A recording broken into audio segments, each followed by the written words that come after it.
Pourquoi la France a cette haine envers Poutine? Pourquoi les États-Unis ont cette haine? Il y a quelque chose, il y a quelque chose. Alors moi, je vais vous dire ce que je dis en privé. Je vais vous dire ma théorie. Chacun a sa théorie. Vous pouvez chercher qu'est-ce qu'on reproche à Poutine. Vous allez trouver plein de théories sur les blogs. Je vous donne la mienne. Elle vaut ce qu'elle vaut. Je n'ai pas de bille pour la prouver. Je n'ai pas de carte pour la prouver. Mais je vous la donne. La campagne anti-Russie a commencé, je me souviens très bien, ça a commencé même pas avec Daesh, d'accord, que les Français ou les Occidentaux appellent rebelles modérés. Ça n'a même pas commencé avec Daesh, mais ça a commencé avec le mariage pour tous en France et dans beaucoup d'endroits. Je vous explique. Il y a une guerre, je vais dire des mots très durs, hein. Il y a une guerre raciale, il y a une guerre ethnique en Occident. Je m'en rends compte, je le vois, je veux dire. Cette guerre, on connaît des guerres ethniques, on a vu en Afrique, des ethnies s'entretuer, on a vu des guerres sur des couleurs différentes de peau et tout ça, ou même des fois des nuances. Ce n'est pas cela. C'est une guerre raciale très particulière.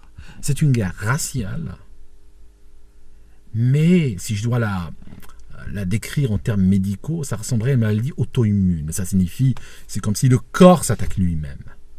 Ça signifie que les blancs occidentaux, entre guillemets, bien sûr, je m'identifie comme blanc, mais je ne m'identifie pas comme occidental. Donc, le blanc occidental, si vous voulez, est en guerre contre lui-même. Il n'y a personne qui lui veut du mal. Personne.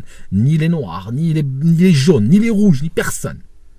Mais il est son propre ennemi. Voilà. Il est parti en guerre contre lui-même. Un des fondamentaux de cette guerre-là, c'était détruire la cellule familiale de l'homme blanc. D'accord? Parce que, je vais vous dire un truc, prenez le mariage pour tous. On l'a promu, on l'a rarement promu de la femme qui se marie avec la femme. On l'a promu comment? On l'a promu avec l'homme qui se marie avec l'homme. Quel homme en général? Est-ce que c'est Mohamed qui se marie avec Kadour? Ou avec Redouane? Ou est-ce que c'est Ephraïm qui se marie avec Moshe? Non, non, ce n'est pas comme ça, mes amis. C'est Claude qui se marie avec Jean-Pierre, n'est-ce pas? C'est ça. C'est du blanc post-chrétien. D'accord? C'est ça. Pourquoi? Parce que ça donne un couple stérile. Génial. Voilà, c'est ça. Tu as détruit la cellule familiale. Il y a une guerre contre cela. D'ailleurs, vous remarquez, quand ils vous parlent quand ils font la promotion, il y a une vraie promotion qui est faite. Quand ils prennent un garçon de 4 ans, ils disent oui, il a envie de devenir une fille, tu vois. Ils n'ont jamais cherché à viriliser la femme occidentale. Ils vont rarement te présenter une femme et te dire tiens, on l'a transformée en homme. Non, ce n'est pas possible.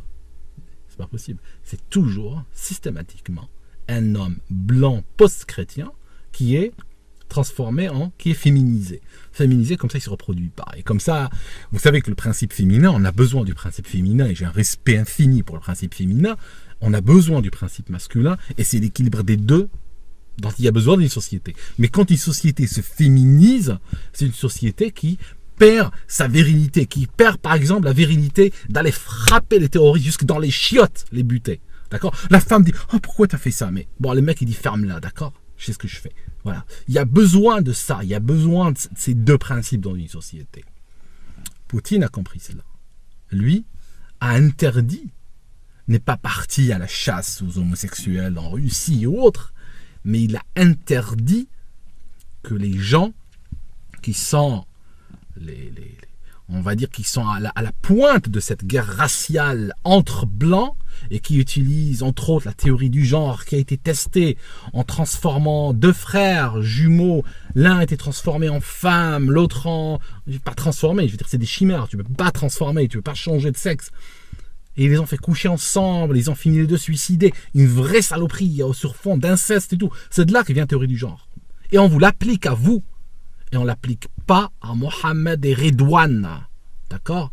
Parce que Mohamed et Redouane, comme Ephraïm et Moshe, ils ont encore des principes sociaux, ils ont des principes religieux qu'ils ont hérités et qui leur permettent, malgré vents et marées, même lorsque le blanc se mariera avec un âne, ils leur permettront à eux de garder le cap sur certaines choses, ils leur permettront de les garder. Mais le blanc, lui, n'a aucune chance. Donc, Poutine a compris cette guerre. Et il n'a pas voulu détruire les Russes, c'est tout. Il n'a pas voulu partir et détruire la Russie. On lui en veut. Et c'est depuis là seulement. C'est depuis là que ça a commencé. Voilà, je vous explique. Poutine n'a pas voulu détruire son peuple. Donc, il est devenu l'ennemi à abattre. Comment se fait-il que cette nation ait une réserve de blancs, une réserve de blancs chrétiens? Je veux dire, ce qu'il faut détruire. Mais ça, c'est de la vision du blanc. Il n'y a aucun noir, il n'y a aucun brun, il n'y a aucun jaune, il n'y a aucun qui veut détruire les blancs. Personne ne veut les détruire. Tout le monde leur souhaite du bien, vraiment, vraiment. Mais eux, ils veulent se flinguer. Et ils ne comprennent pas que Poutine, qui règne sur le plus grand territoire contenant ce genre, cette espèce-là, qui n'est pas prêt à la détruire. Voilà le problème. C'est là que ça a commencé. Alors, ils se sont reposés sur une minorité, mais on n'a rien à foutre des minorités. Si j'étais dictateur, vous savez ce que je ferais? Chaque fois que j'aurais une fantaisie, je trouverais bien 50 personnes pour la justifier et dire je le fais en respectant la minorité. Vous comprenez? C'est dur la démocratie, parce que la démocratie, tu es obligé de te baser sur quoi? La démocratie, tu es obligé de te baser sur la majorité. La majorité, quand elle existe, il n'y a qu'une seule. Tu as une idée, tu as un projet. Oui, vous êtes pour, contre. Les gens, ils sont pour, tu es obligé de le faire, ils sont contre, tu es obligé de t'arrêter. Ça, c'est la démocratie. Alors, c'est frustrant pour les hommes politiques, mais si tu as envie de travailler qu'à ta tête, quel que soit le projet, mais vraiment quel que soit le projet, imaginons que tu veux fouetter les gens chaque matin, leur donner 100 coups de fouet, les taxer à 100%, par exemple, imagine que tu veuilles faire ça. Tu trouveras toujours une minorité de 50 illuminés qui seront d'accord. Alors si tu le fais pour respecter les minorités et donner les droits aux minorités, mais bien sûr tu peux le faire, mais bien sûr tu peux le faire. Tu diras, mais non, vous savez, moi je respecte les minorités, je sais que les autres, bon voilà quoi. D'accord, tu comprends? C'est ça l'idée en fait. L'idée des minorités, c'est l'antidémocratie par essence. Hein, je peux prendre Staline et je peux vous dire que Staline respectait les minorités. Parce que tout ce que faisait Staline, je peux vous trouver 50 Russes qui étaient d'accord. Hein, d'accord, 50 Soviétiques qui étaient d'accord. Vous comprenez ce que je veux dire? C'est ça l'histoire. Voilà. Maintenant, je n'ai pas... Ce que je viens de dire, la tirade là, des 10 dernières minutes, je n'ai pas de billes, je n'ai pas de carte pour vous la démontrer par A plus B.